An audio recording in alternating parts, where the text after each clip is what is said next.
Roku, whether it's Roku stock, Roku entertainment, Roku TV, or Roku stick, I'm sure if you haven't been living under a rock for the past 2 years, you've heard about this company. And in this video, I want to go through why I believe Roku is a buy, even though it's currently priced at the high 400s, really about to touch 500. Now, some of you may hear that price and automatically think it's too expensive, but in this video, I want to go through why I believe I don't think it's that expensive and why I think there's tons of room for Roku to run to possibly hit 600, 700, 800 in the near future. Before I begin, I do want to mention I am not a financial advisor, and anything said in this video is strictly opinion based and should not be taken as investment advice. Now, I'm currently making this video on July 23rd at 4 p.m. so the market's literally just closed, and for Roku itself, it had a beautiful day, going up almost 13% with 172% volume surge, closing around 473.65 cents. It certainly had a huge day, and I truly believe there's so much more room to run, and I'll explain why. Now, for some of you who don't know what Roku is, Roku develops streaming entertainment devices for delivering entertainment to the television.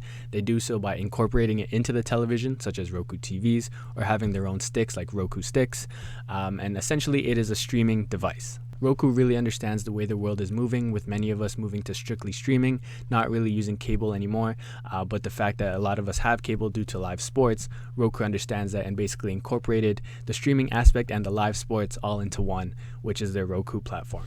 And if we take a look at the Roku website, they make it very easy and very simple to understand how it works, how to set it up, and what exactly the benefits are of Roku.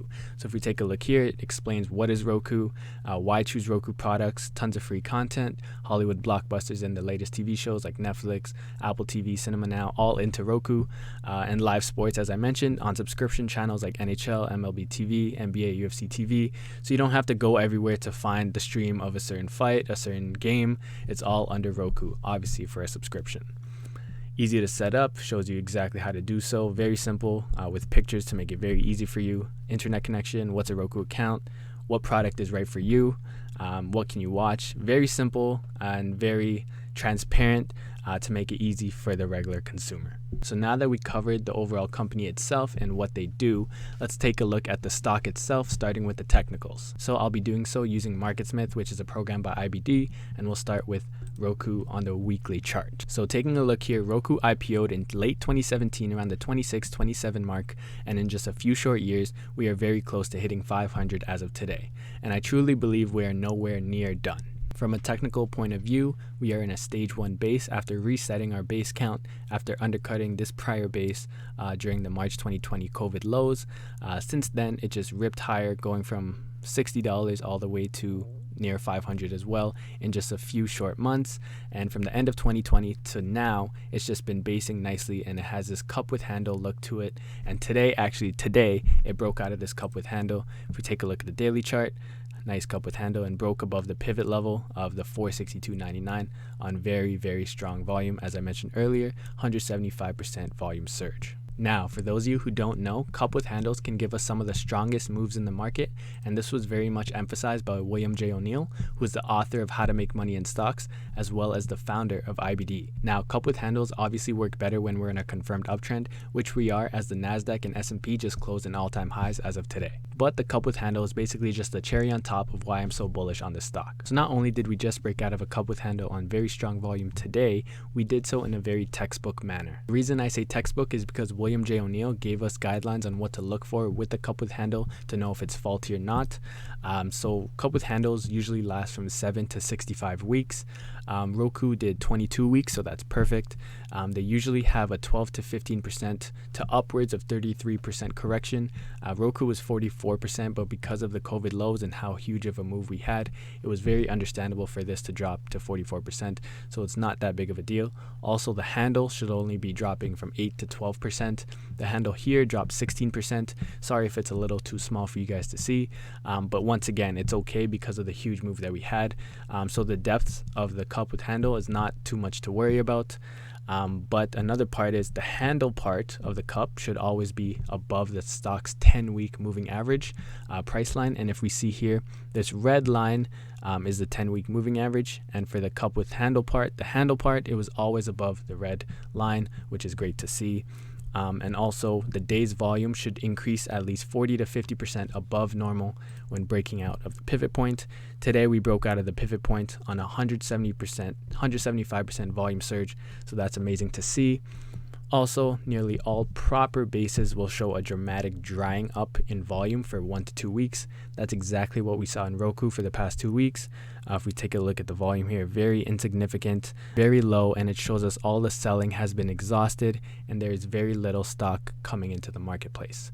So that's exactly what you want to see, showing us that Roku is not a faulty base and not a faulty cup with handle, showing us there's lots of momentum for it to go higher. To add to that, the relative strength line is 95, which basically means Roku has outperformed 95% of the stocks in the S&P 500, so you are dealing with the best of the best. So to finish the TA on Roku, I want to pull up my brokerage, which is Questrade, which is what I used to trade. Just by taking a look at this chart, this is exactly what you want to see in a very bullish stock. It is above all of its moving averages, the 10 EMA, the 21 EMA, the 50-day moving average, and the 200-day moving average, and it is all in unison, so it is all above each other numerically. None of them are crossing, so this is all signs of a very, very bullish stock, and it is very, very close to all-time highs, so I would not be surprised to see this in the 500 ranges very, very soon. So now that we got the technicals out the way, let's move to the fundamentals, which is really the driving force behind any stock. So some of the biggest driving forces with a stock's price is earnings growth, sales growth, earnings per share, and institutional accumulation.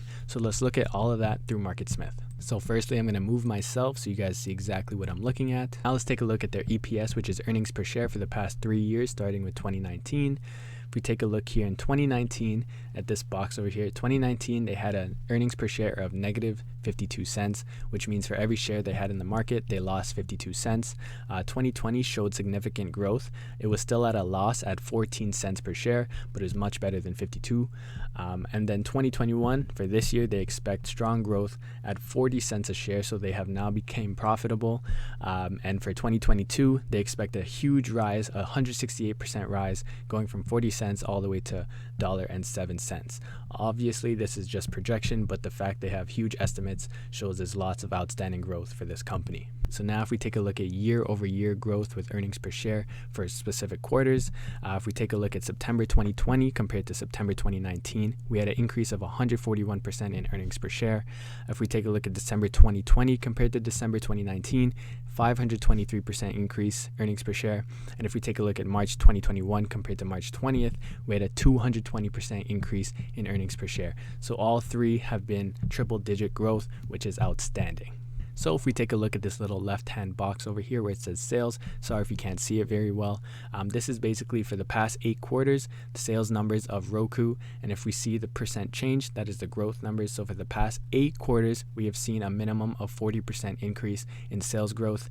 And in the last quarter of March 2021, we had a 79% sales growth increase, which is outstanding. And it really shows you why this stock has been on a tear. So if we take a look at the institutional ownership, which is the right side of this page here, we see 47% of the stock is owned by funds, 1% is held by the management, and 132 million outstanding shares.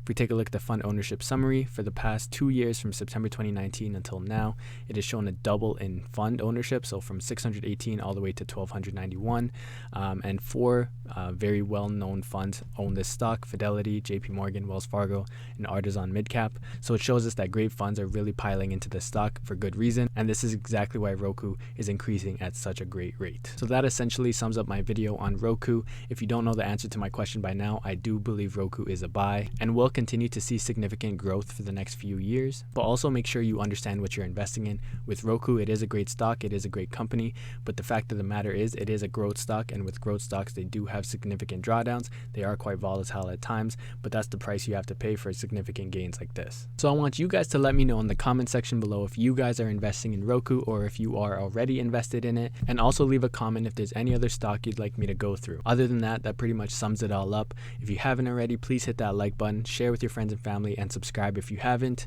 Good luck in the markets. Take care.